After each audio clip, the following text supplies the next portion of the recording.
Hello friends, welcome to my YouTube channel. तो कैसे हैं आप लोग? आई होप आप लोग अच्छे होंगे। तो आज हम लोग बायोलॉजी का एक बहुत ही इंपॉर्टेंट चैप्टर पढ़ने वाले हैं, जिसका नाम है ह्यूमन रेस्पिरेटरी सिस्टम, है ना, यानी मानव श्वसन तंत्र।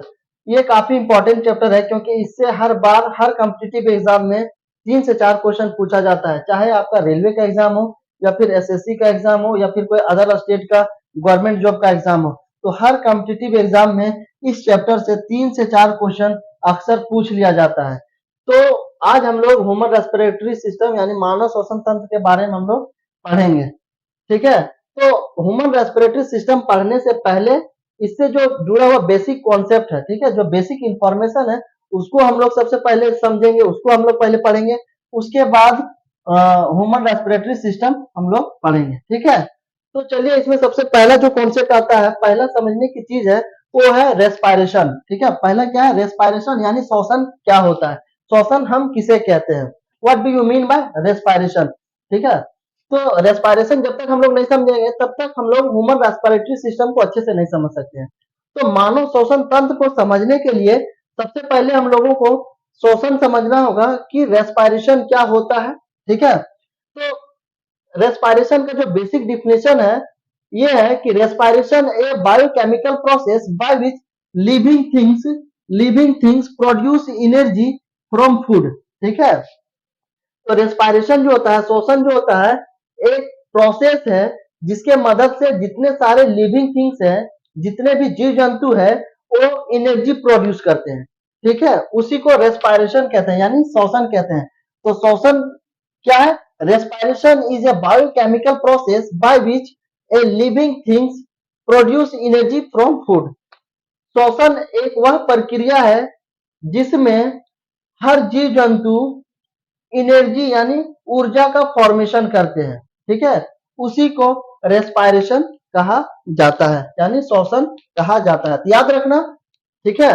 रेस्पिरेशन का बेसिक डिफिनेशन था, यह एक प्रोसेस है जिसके मदद से ऑल लिविंग थिंग्स एनर्जी का फॉर्मेशन करते हैं यानी प्रोड्यूस एनर्जी। तो रेस्पिरेशन में एक टर्म आता है, respiration acquire energy by gaseous exchange. ठीक है। Respiration acquire energy by gaseous exchange. तो सबसे पहले गैसियस एक्सचेंज समझते हैं कि गैसियस एक्सचेंज का मतलब क्या होता है। तो हम लोग क्या करते हैं, सांस लेते हैं यानी इनहेल, सांस लेना इनहेल कहलाता है और सांस छोड़ना एक्सहेल कहलाता है। तो हम लोग क्या करते हैं, सांस लेते हैं यानी ऑक्सीजन लेते हैं और कार्बन डाइऑक्साइड को रिलीज करते हैं। तो ऑक्सीजन लेना और कार्बन डाइऑक्साइड को रिलीज करना ही क्या कहलाता है? Gases exchange. और यही गैसेस एक्सचेंज के दरमियान में एनर्जी का फॉर्मेशन होता है, जिसे जिसे रेस्पिरेशन कहा जाता है। ठीक है। गैसियस एक्सचेंज यानी गैसों के आदान प्रदान यानी ऑक्सीजन को लेना और कार्बन डाइऑक्साइड को छोड़ना, इसी दरमियान में एनर्जी का फॉर्मेशन होता है ह्यूमन बॉडी में या फिर ऑल लिविंग थिंग्स में, जिसे रेस्पिरेशन यानी श्वसन कहा जाता है। तो रेस्पिरेशन को, श्वसन को समझने के लिए हम लोग एक बहुत ही बेहतरीन फ्लो चार्ट बनाया है, जिसके माध्यम से आप रेस्पिरेशन को समझ सकते हैं कि किस तरीके से श्वसन प्रक्रिया में यानी रेस्पिरेशन प्रोसेस में एनर्जी का फॉर्मेशन होता है। क्यों? क्योंकि इसका जो बेसिक डिफिनेशन क्या है कि इस प्रोसेस में एनर्जी का फॉर्मेशन होता है। जिस में एनर्जी का फॉर्मेशन नहीं होगा उसको हम रेस्पिरेशन नहीं कहेंगे, क्योंकि बहुत लोग कंफ्यूज होते हैं। ब्रीदिंग को भी क्या कहते हैं? रेस्पिरेशन बोलते हैं, श्वसन बोलते हैं। जो हम लोग सांस लेते हैं उसको भी रेस्पिरेशन कहते हैं। तो नहीं, रेस्पिरेशन वो नहीं कहलाएगा जब तक एनर्जी का फॉर्मेशन नहीं होगा, ऊर्जा का निर्माण नहीं होगा, उसको हम लोग श्वसन नहीं कहेंगे। क्योंकि इसका जो बेसिक डिफिनेशन है कि a process by which all living things produce energy. ठीक है। एक ऐसा प्रक्रिया जिसके मदद से ऑल लिविंग थिंग्स जो है, सारे जीव जंतु एनर्जी का फॉर्मेशन करते हैं। तो breathing is not a respiration, it is just a process. ठीक है। सांस लेना सांस छोड़ना क्या कहलाता है? ब्रीदिंग कहलाता है। तो वो रेस्पिरेशन नहीं हो, श्वसन नहीं होगा। तो आइए इस फ्लो चार्ट के माध्यम से हम लोग रेस्पिरेशन प्रोसेस को समझते हैं कि किस तरीके से हमारे सेल्स में एनर्जी का फॉर्मेशन होता है। ठीक है। तो जब हम लोग सांस लेते हैं, ठीक है, जब हम लोग सांस लेते हैं यानी इनहेल करते हैं, इनहेल का मतलब होता है सांस लेना। तो सांस लेते हैं किसके मदद से लेते हैं? नाक के मदद से लेते हैं। नाक हमारा क्या है? एक सेंसरी ऑर्गन है। तो इस नाक के मदद से जब हम लोग इनहेल करते हैं यानी सांस लेते हैं, तो सांस लेते हैं तो बेसिकली क्या करते हैं, एटमॉस्फेयर में बहुत सारे गैसेस मिले होते हैं, उसमें ऑक्सीजन भी होता है, नाइट्रोजन भी होता है, सल्फर भी होता है, बहुत तरह के जो होते हैं गैसेस मिले होते हैं और डस्ट भी मिला होता है। तो बेसिकली हम लोग क्या करते हैं, नाक के माध्यम से सांस लेते हैं। सांस लेने का मतलब है कि ऑक्सीजन को क्या करते हैं, हम लोग अपने अंदर लेते हैं यानी इनहेल करते हैं। तो नाक के माध्यम से जो ऑक्सीजन हम लोग लिए अपने अंदर लिए, वो ऑक्सीजन कहाँ पे जाएगा, नाक के बाद लंग्स में जाएगा यानी फेफड़ा में जाएगा। ठीक है, अब ये ऑक्सीजन लंग्स में जाने के बाद ब्लड में जाएगा। ठीक है, ये ऑक्सीजन फेफड़ा में जाने के बाद ब्लड में जाएगा, फिर ब्लड के बाद ऑर्गन में जाएगा। तो इसी बीच में क्वेश्चन पूछा जाता है कि लंग से यानी जो फेफड़ा होता है, फेफड़ा से ब्लड में जो ऑक्सीजन जाता है, तो ब्लड में ऑक्सीजन को मिलाने का काम कौन करता है, ये जो ऑक्सीजन है, ऑक्सीजन को ब्लड में मिलाने का काम कौन करता है, तो लंग्स में जो होता है अल्वियोली पाया जाता है।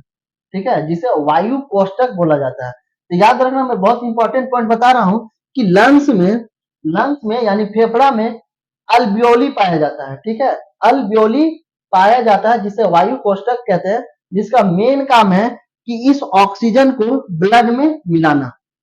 ठीक है, और एक लंग्स में जो होता है 15 करोड़ 15 करोड़ अल्वियोली पाया जाता है, याद रखना।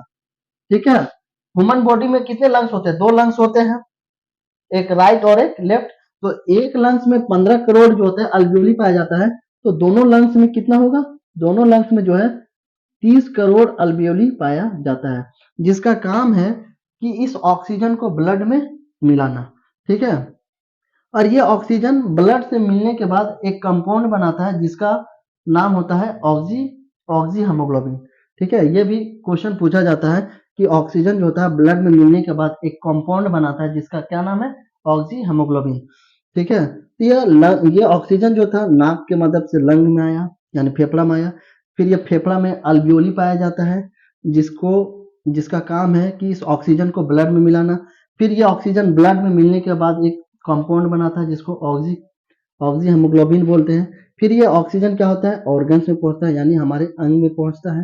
ठीक है, फिर ऑर्गन से फिर टिश्यू में पहुंचता है, फिर टिश्यू से फिर सेल्स में पहुंचता है। तो ये जो है पैटर्न फ्लो करता है, ऑक्सीजन जो होता है सेल में पहुंचने के लिए इस तरीके का पैटर्न फ्लो करता है। पहले नाक में आता है, नाक से फिर हमारे फेफड़े में पहुंचता है, फिर फेफड़े में मौजूद अल्वियोली जो होता है ब्लड में मिलाता है इस ऑक्सीजन को, फिर ब्लड से हमारे ऑर्गन में जाता है, फिर ऑर्गन से टिश्यू जाता है, फिर टिश्यू में सेल। टिश्यू का मतलब होता है ऊतक और सेल को हिंदी में कोशिका कहते हैं। तो जब हम लोग टिश्यू और सेल वाला चैप्टर पढ़ेंगे तो उसमें हम लोग कंप्लीट डिस्कस करेंगे कि टिश्यू क्या होता है और सेल क्या होता है। अभी बस बेसिकली ये समझे कि ऑक्सीजन जो होता है नाक के बाद लंग्स में जाता है, लंग्स के बाद ब्लड में जाता है, ब्लड के बाद ऑर्गन्स में जाता है, ऑर्गन्स के बाद टिश्यू में जाता है, टिश्यू के बाद सेल में जाता है। अब ये ऑक्सीजन जो है सेल्स में पहुंचने के बाद, ठीक है, ये सेल में पहुंचने के बाद क्या होता है, तो ये सेल में ग्लूकोज जो है पहले से मौजूद होता है। जो हम लोग भोजन करते हैं तो उस भोजन करने के जो टूटता है, जो एनर्जी मिलता है हमें, ठीक है, तो वो क्या होता है, ग्लूकोज के फॉर्म में आता है। उस टाइम तक अभी तक ग्लूकोज के फॉर्म में ही रहता है। ठीक है, ये सेल में क्या होता है, जो भोजन खाते हैं और जो भोजन टूटता है हमारे अंदर में, तो ग्लूकोज के फॉर्म में स्टोर होता है। क्या है, ग्लूकोज के फॉर्म में स्टोर होता है। क्या होता है, ग्लूकोज के फॉर्म में स्टोर होता है, जिसे शुगर बोला जाता है। क्या बोला जाता है, शुगर बोला जाता है। शुगर का जो नॉर्मल रेंज होता है 180 से 80 से लेकर के 120 mg पर डेसी लीटर होता है ह्यूमन बॉडी में। यह शुगर का नॉर्मल रेंज होता है 80 से लेकर के 120 mg पर डेसी लीटर होता है। तो इस सेल में जो है शुगर पहले से मौजूद होता है और ये ऑक्सीजन जो है आता है। फिर ऑक्सीजन आने के बाद और सेल ये ग्लूकोज यहाँ पहले से मौजूद है, तो ये ग्लूकोज और ऑक्सीजन मिल करके एक रिएक्शन करवाते हैं। ठीक है, एक रिएक्शन करते हैं जिससे हमें एनर्जी मिलता है। ठीक है, तो ये जो ग्लूकोज है, ग्लूकोज का फॉर्मूला क्या है, C6H12O6। इसे ग्लूकोज कहा जाता है। ग्लूकोज का केमिकल फॉर्मूला क्या है, C6H12O6। ठीक है, तो ये जो ग्लूकोज है पहले से सेल में यानी कोशिका में मौजूद होता है और इस कोशिका में जैसे ही ऑक्सीजन आता है तो उसके साथ मिल करके ग्लूकोज का कैटाबॉलिज्म करवाते हैं। ठीक है, इस ग्लूकोज का क्या होता है, कैटाबॉलिज्म होता है। कैटाबॉलिज्म कहने का मतलब है कि ग्लूकोज का टूटना। तो ये ग्लूकोज जो है ऑक्सीजन से मिलने के बाद टूटता है और कार्बन डाइऑक्साइड देता है, फिर जल देता है और एनर्जी देता है, ठीक है। और कितना एनर्जी बनाता है, 686 किलो कैलोरी एनर्जी प्रोड्यूस करता है। जब याद रखना कि ग्लूकोज का कैटाबॉलिज्म होता है इन प्रेजेंस ऑफ ऑक्सीजन, तो कितना एनर्जी देता है, 686 किलो 686 किलो कैलोरी देता है इन फॉर्म ऑफ एटीपी। तो ये जो एनर्जी का फॉर्मेशन होता है किसके फॉर्म में होता है, एटीपी के फॉर्म में होता है। ये भी क्वेश्चन एक बार पूछा गया है कि जो एनर्जी का फॉर्मेशन होता है रेस्पिरेशन प्रोसेस में, रेस्पिरेशन प्रोसेस में जो एनर्जी का फॉर्मेशन होता है, ऊर्जा जो निर्माण होता है वो कितना होता है, तो 686 kilo calorie in form of ATP. ATP का फुल फॉर्म होता है एडिनोसिन ट्राइफॉस्फेट, जिसे पावर करेंसी भी कहा जाता है। तो इस एटीपी को पावर करेंसी के नाम से भी जाना जाता है, ठीक है, और जिसका पूरा नाम है एडिनोसिन ट्राइफॉस्फेट। और ये कितना एनर्जी प्रोड्यूस होता है, 686 किलो कैलोरी, ठीक है। और ये जो एनर्जी प्रोड्यूस होता है कहाँ पे होता है, सेल में होता है। और सेल में क्या होता है, माइटोकॉन्ड्रिया होता है। तो ये भी पूछा जाता है कि जो एनर्जी का फॉर्मेशन होता है वो कहाँ होता है, माइटोकॉन्ड्रिया में, ठीक है। माइटोकॉन्ड्रिया में होता है जो कि सेल में पाया जाता है। और इस माइटोकॉन्ड्रिया को पावर हाउस कहा जाता है, यानी गृह भंडार कहा जाता है, यानी शक्ति हाउस कहा जाता है जिसे, ठीक है, पावर हाउस। ये भी क्वेश्चन जो है कई बार अक्सर पूछा जाता है कि पावर हाउस किसे कहा जाता है, तो माइटोकॉन्ड्रिया का, जो कि सेल में पाया जाता है। और यहीं पे एनर्जी का फॉर्मेशन होता है, 686 किलो कैलोरी एनर्जी का निर्माण होता है, ठीक है। तो ये था कैटाबॉलिज्म, ठीक है, ऑक्सीजन ग्लूकोज का, जिससे हमें एनर्जी मिलता है। तो कैटाबॉलिज्म होने के बाद क्या मिला हमें, कार्बन डाइऑक्साइड मिला। ये कार्बन डाइऑक्साइड क्या होगा, बाहर भी निकलेगा, जो हम लोग छोड़ते हैं। तो ये कार्बन डाइऑक्साइड जो है उसी माध्यम से, उसी रास्ते से क्या होता है, वापस निकल जाता है। ये कार्बन डाइऑक्साइड जो है पहले सेल में आता है, सेल में आने के बाद टिश्यू में, फिर टिश्यू के बाद ऑर्गन्स में, फिर ब्लड में, फिर लंग्स में, फिर नोज में, फिर फाइनली जो होता है हम लोग कार्बन डाइऑक्साइड की मदद में कार्बन डाइऑक्साइड को नाक की मदद से बाहर छोड़ देते हैं, ठीक है। इस तरीके से रेस्पिरेशन प्रोसेस होता है और हमारे सेल्स में इस तरीके का 686 किलो कैलोरी एनर्जी प्रोड्यूस होता है in the form of ATP, ठीक है। तो याद रखना एक चीज मैं आप लोगों को बता दे रहा हूँ कि जो श्वसन दर होता है, ठीक है, ठीक है, रेस्पिरेशन जिसे श्वसन रेस्पिरेशन रेट जिसे कहते हैं, रेस्पिरेशन रेट जो होता है वो एक मिनट में 16 से 22 बार होता है, ठीक है, 16 से 22 बार। ये जो एनर्जी का फॉर्मेशन हो रहा था ना, ऑक्सीजन का लेना, कार्बन डाइऑक्साइड का छोड़ना, उसी को क्या कहते हैं, रेस्पिरेशन रेट कहते हैं, ठीक है, जिसे श्वसन दर कहा जाता है, जो कि एक बार में 16 से 22 बार होता है, ठीक है। 16 से 22 के बीच में वैरी होते रहता है, ठीक है। तो याद रखना ये जो रेस्पिरेशन प्रोसेस हो रहा है कि ऑक्सीजन को लेना फिर कार्बन डाइऑक्साइड को छोड़ना, और इसी ऑक्सीजन को लेने और कार्बन डाइऑक्साइड को छोड़ने के दरमियान में एनर्जी का फॉर्मेशन हो रहा है। तो कितना हो रहा है, एक मिनट में 16 से 22 बार हो रहा है, एक मिनट में 16 से 22 बार हो रहा है, जिसे रेस्पिरेशन रेट कहते हैं, यानी श्वसन दर कहते हैं। और एक बार पूछा जाता है कि जो हम लोग सांस लेते हैं तो एक बार में कितना ऑक्सीजन को अपने अंदर लेते हैं, ठीक है। तो अपने अंदर में कितना अमाउंट को ऑक्सीजन लेते हैं, तो अमाउंट की अगर बात करें कि कितना अमाउंट को हम लोग लेते हैं, तो 450 यानी 450 लेकर 500 क्यूबिक एम एम तक, ठीक है, क्यूबिक एम एम तक हम लोग एक बार में ऑक्सीजन को लेते हैं, ठीक है। ऑक्सीजन क्या गैस है, तो गैस का वॉल्यूम होता है। तो कितना हम लोग लेते हैं, 450 से 500 क्यूबिक एम एम जो है, 450 से 500 क्यूबिक एम एम तक हम लोग ऑक्सीजन एक बार में लेते हैं। और एक मिनट में कितना होता है, 16 से 22 बार फ्लक्चुएशन होता है, जिसको रेस्पिरेशन रेट कहते हैं, यानी श्वसन दर। अब इससे जुड़ा हुआ इंपॉर्टेंट चीज आता है, रेस्पिरेशन यूजुअली नीड्स ऑक्सीजन, ठीक है। श्वसन क्रिया के लिए ऑक्सीजन की आवश्यकता होती है, बिल्कुल सही बात है कि जो श्वसन क्रिया होगा, जो रेस्पिरेशन होगा, उसमें ऑक्सीजन का अवेलेबल होना जरूरी है, क्योंकि अगर ऑक्सीजन का अवेलेबल नहीं होगा तो ग्लूकोज का कैटाबॉलिज्म नहीं होगा, यानी ग्लूकोज जो है एनर्जी में नहीं टूटेगा।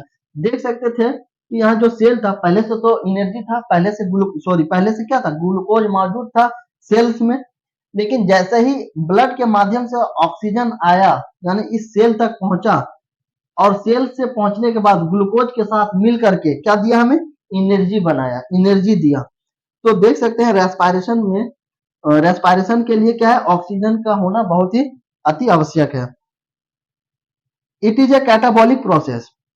रेस्पायरेशन क्या है, कैटाबॉलिक प्रोसेस है। क्यों? क्योंकि इसमें ग्लूकोज का कैटाबॉलिज्म होता है। ग्लूकोज जो होता है टूटता है कार्बन डाइऑक्साइड और जल में, और एनर्जी में टूटता है। तो ये जो रेस्पायरेशन प्रोसेस होता है, तो इस प्रोसेस में ग्लूकोज जो है फ्यूल का काम करता है। क्या करता है? फ्यूल का काम करता है। जिस तरीके से जो व्हीकल्स होते हैं, गाड़ी होते हैं, बाइक होता है, मोटरसाइकिल होता है, उसमें जो है चलाने के लिए, ड्राइव करने के लिए क्या चाहिए? फ्यूल चाहिए। तो फ्यूल कौन होता है? पेट्रोल होता है।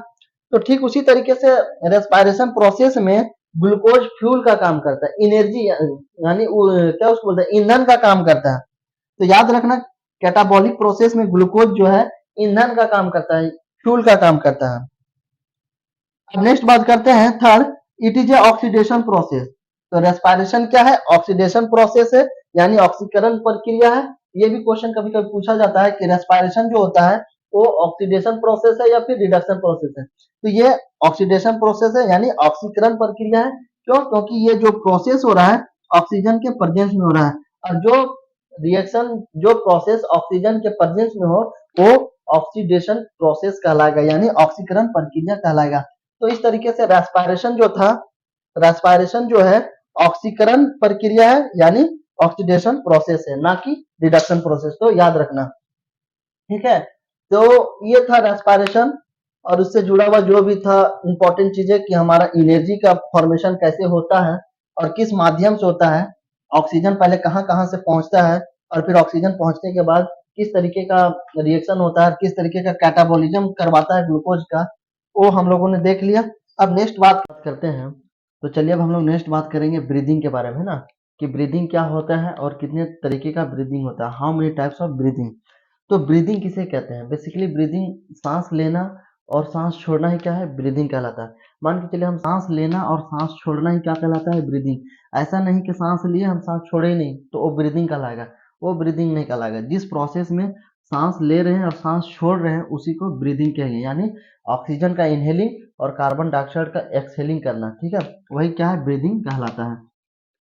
तो अब बात करते हैं कि ब्रीदिंग कितने तरीके के होते हैं। तो ब्रीदिंग जो है दो तरीके का होता है, एक नॉर्मल ब्रीदिंग और दूसरा एबनॉर्मल ब्रीदिंग, ठीक है।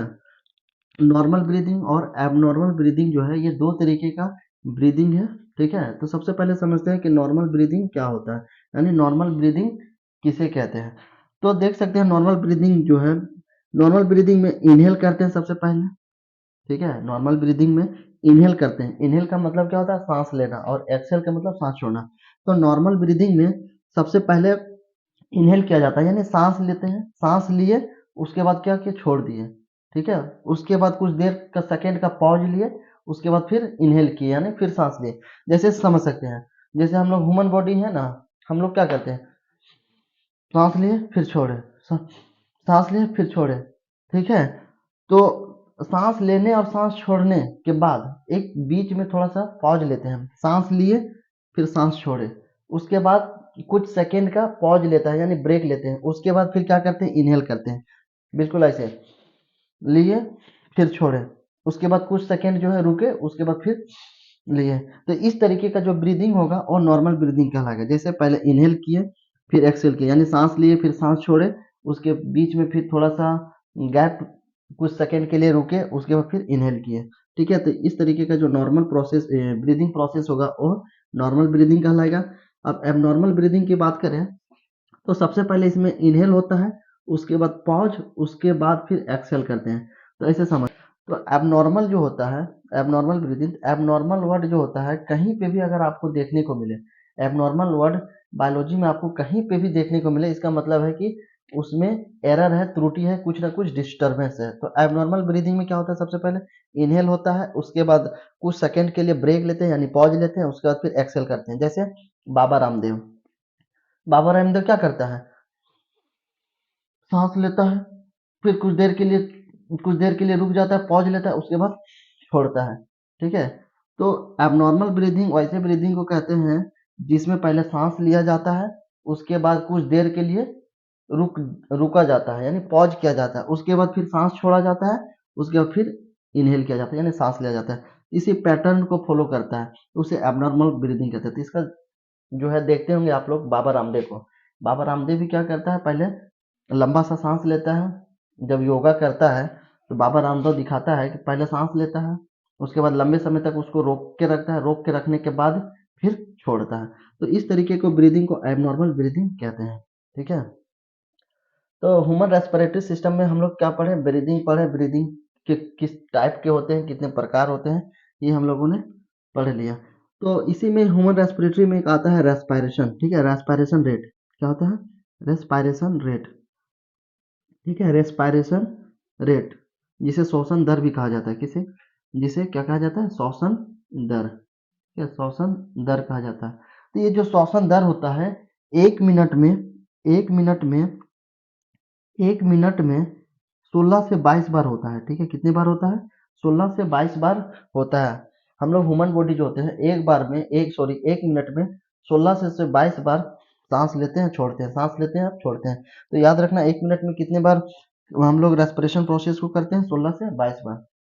और एक बार में हम लोग कितना ऑक्सीजन अपने अंदर लेते हैं, तो 450 से 500 क्यूबिक एमएम तक ऑक्सीजन अपने अंदर हम लोग लेते हैं एक बार में।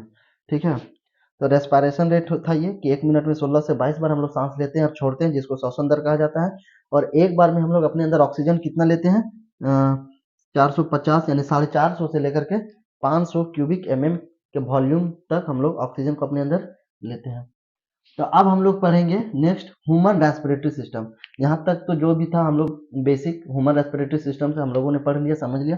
अब हम लोग पढ़ेंगे ह्यूमन रेस्पिरेटरी सिस्टम।